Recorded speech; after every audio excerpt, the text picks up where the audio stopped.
To Sharma classes आप बच्चों के लिए लेकर आया 10th का काम ट्रिग्नोमेट्रिकल कांसेप्ट्स के बारे में। इसका मेरा टॉपिक होगा trigonometry ratio of 30 and 60 degree का। ठीक है, इसमें हम आपको बताएंगे 30 और 60 डिग्री की जो वैल्यू होती है साइन की वो कैसे आती है, आपको कैसे मिलती है, कैसे फॉर्मेट करते हैं, और साइन 60 डिग्री की वैल्यू क्या होती है, साइन 30 की वैल्यू क्या होती है, वो ऐसे निकालेंगे बताएंगे आपको। बहुत इजीली मेथड है, कंसेप्ट सब क्लियर होना चाहिए बिल्कुल, जिसके बारे में आपको हम समझाएंगे। ठीक है, पहले हमने क्या माना, पहले ठीक है हमने एक कंसीडर किया, कंसीडर एन इक्विलेटरल ट्रायंगल। ठीक है, ये कौन सा ट्रायंगल है आपका, इक्विलेटरल, जिसका ईच एंगल कितने का होगा, ईच एंगल होगा आपका 60 डिग्री का, मतलब इसका एक एक एंगल 60 डिग्री का ही होगा। ये बात समझ में आ गई। और जो ईच साइड ऑफ लेंथ, जो ट्रायंगल की जो लेंथ होगी वो ईच एक होगी और 2a होगी, मतलब सारी क्या होगी 2a, और ये पूरी क्या होगी 2a, ये 2a। ठीक है, ये बात क्लियर हो गई, ये बात आपको क्लियर होगी बिल्कुल। ठीक है, अब सुनो, अब आगे बात करते हैं हम एक चीज की। ये हो गया आपका पूरा इक्विलेटरल ट्रायंगल। ठीक है, तो इसमें हमने क्या करा, जो हमारे एक ए से एडी जो है ये बाइसेक्ट करी। एडी हमने क्या परपेंडिकुलर डाला किस पर, बीसी पर। एडी परपेंडिकुलर डाला किस पर, बीसी पर। ठीक है, और बाइसेक्टर किसका हुआ, ए का, ए एंगल का। तो समझो जो हमने एडी था, AD is the bisector of angle A. जो एंगल ए का बाइसेक्टर था कौन सा, एडी। ठीक है, ए का। तो एंड डी, जो डी इज द, जो हमारा डी है ये मिड पॉइंट है किसके इसके बीच के, आपके बी एंड सी के बीच के। जब मैंने इनको दो पार्टों में डिवाइड कर दिया तो इनकी लेंथ भी क्या होगी, 2 पार्ट में डिवाइड होगी। ये पूरी राशि क्या थी, 2a थी, क्या थी 2a। तो एक लेंथ कितनी होगी आपकी, जो ये वाली पार्ट की लेंथ होगी आपकी a, और ये वाली पार्ट होगी ये भी a। ठीक है, ये बात क्लियर हो गई, तो क्लियर हो जाना चाहिए स्टूडेंट्स। ठीक है, बहुत अच्छी बात है, क्लियर होगी। और जो इस वाला एंगल बनेगा डी पर, जो मिड पॉइंट का जो एंगल बनेगा वो बनेगा 90 डिग्री का। ये बात आप समझ सकते हो। तो ये वाला जो पार्ट हो गया ये कौन सा बनता है, राइट एंगल ट्रायंगल का पार्ट बनता है। तो दो ट्रायंगल हो गए आपके, दिख रहे होंगे बिल्कुल। इस पार्ट को हमने अलग कर दिया, इस पार्ट को मैंने अलग कर दिया। तो ये जो है ये ट्रायंगल अलग हुआ, ये कौन सा ट्रायंगल बन गया आपका, बताओ कौन सा ट्रायंगल बन गया, ये बन गया राइट एंगल ट्रायंगल। ये अंडरस्टैंड। ठीक है, तो जो हमारा डी पॉइंट पे जो एंगल बनना है किसका बनना है आपका 90 डिग्री का। ये बात क्लियर है, बिल्कुल क्लियर है। ठीक है, इसमें एक चीज और पता लगानी है, इसकी वैल्यू तो 2 है, इसकी वाली पार्ट की a है, तो इस वाली AD की भी तो वैल्यू निकालनी है। AD की लेंथ क्या होगी, तो हमें तो पता नहीं कि AD की लेंथ होगी क्या, तो हमने क्या मान लिया लेट करके x मान ली। तो ये वाली AD की जो वैल्यू है वो क्या होगी आपकी x हो गई। ठीक है, अब मेरी बात सुनो, तो हम इसकी वैल्यू निकालने के लिए क्या करेंगे, इसकी वैल्यू निकालने के लिए बहुत इजी सा है, क्या हम पाइथागोरस थ्योरम का यूज करेंगे। किसका यूज करेंगे, पाइथागोरस थ्योरम। आपने पढ़ी होगी, बहुत क्लियरिफिकेशन के साथ पढ़ी होगी बिल्कुल, 9th में भी थी, 10th में बड़ा रोल रहा है इसका और रहेगा आगे तक बिल्कुल। तो समझो इसका, तो बाय पाइथागोरस थ्योरम के अकॉर्डिंग इस एंगल के अकॉर्डिंग, इस पार्ट के अकॉर्डिंग, इस एंगल के अकॉर्डिंग चीजें समझेंगे पहले। ठीक है, अब देखो समझो, एंगल हमने दो बनाए, अगर इसका मैं बाइसेक्ट करूंगा, एक एंगल से बाइसेक्ट करूंगा एडी को बाइसेक्ट करूंगा, तो एंगल भी क्या होगा आपके डिवाइड हो जाएंगे। ये पूरा एंगल कितने का था 60 का, तो हाफ हो जाएगा 30 का।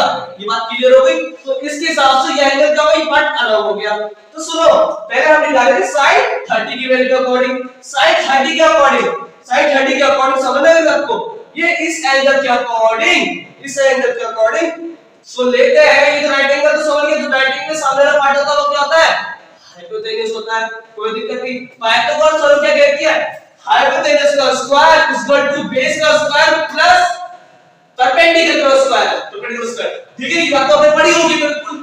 ठीक है, अब आगे हम आगे सॉल्व करेंगे। ठीक है, अब सुनो, ये हमारा ये तो हो गया, हमें क्या है आपका परपेंडिकुलर की वैल्यू पता है, इसके अकॉर्डिंग कितनी है 2a इज इक्वल टू, और AD की वैल्यू क्या है ये हमें दी गई है, तो हमने क्या वैल्यू दी इसको, आपको सब पता है क्या, x मानी थी,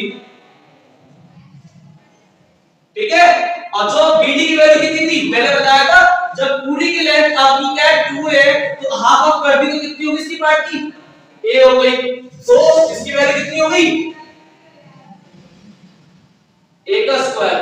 ये बात क्लियर है, ये चीज समझ में आ रही है, ध्यान से समझना बिल्कुल। मैंने गैस पाइथागोरस थ्योरम के अकॉर्डिंग सारी वैल्यूज इस राइट एंगल ट्रायंगल के अकॉर्डिंग मैंने इसमें पुट कर दी, बस ये बात क्लियर हो गई, ठीक है। अब आगे मैं सॉल्व करता हूं, आगे जब मैं सॉल्व करूंगा समझना, आगे जब मैं सॉल्व करूंगा 2a का स्क्वायर कितना होता है 4a square is equal to, ये तो सेम रहेगा, इसकी वैल्यू में फाइंड आउट करनी है, कोई दिक्कत नहीं होनी चाहिए, बहुत होशियार बच्चे सब समझ में आता है। तो a की स्क्वायर की वैल्यू होगी a स्क्वायर हो जाएगी, ऐसी बात है, ठीक है। अब क्या इसकी वैल्यू निकालनी है 4a square is equal to, इस प्लस वाले को जब इक्वल किया जाएगा तो माइनस हो जाएगा, ये बात आप क्लियरली जानते होंगे, इसको बताने की जरूरत नहीं पड़ेगी, ठीक है। अभी तो 4a स्क्वायर में से a स्क्वायर माइनस गया तो कितना बचे 3a स्क्वायर, ठीक है। अब x अंडर है स्क्वायर होता है, अब मैंने बताया था स्क्वायर की पावर जिसके पास आती है तो ये किस में चेंज हो जाता है, अंडर रूट में चेंज हो जाता है, तो अंडर रूट 3a स्क्वायर, ठीक है। ये बात क्लियर हो गई, क्लियर हो गई, ठीक है। तो x इक्वल टू क्या होगा, a की पावर बढ़ जाएगी बिल्कुल, अंडर रूट 3 का सॉल्व नहीं होगा, ये सिर्फ s में बिल्कुल एडजस्ट आ जाएगा बिल्कुल, ये बात क्लियर हो गई। तो हमारी x की वैल्यू कितनी आई, सिंपल सी बात है, कितनी आई, अब इसको अपन यहां से हटा देंगे, कितनी आई अंडर रूट 3a, ये बात क्लियर हो गई स्टूडेंट्स, बहुत ही अच्छे से क्लियर हो गई। एक तो बहुत छोटी चीज है, आपको बहुत इजीली आई, लेकिन मेरा काम था आपको डिटेल समझाना कि वैल्यूज आती कहां से, वैल्यू तो याद कर लेते हैं, वैल्यू आती ही कहां से, ये मेरा कंसेप्ट था। तो बच्चों पढ़ो, डिटेल से पढ़ो, लेकिन अब आगे की वैल्यू समझाऊंगा इसके आगे, ठीक है। ये चीज आ गई हमारे पास, ठीक है। x क्या था हमारा, AD था,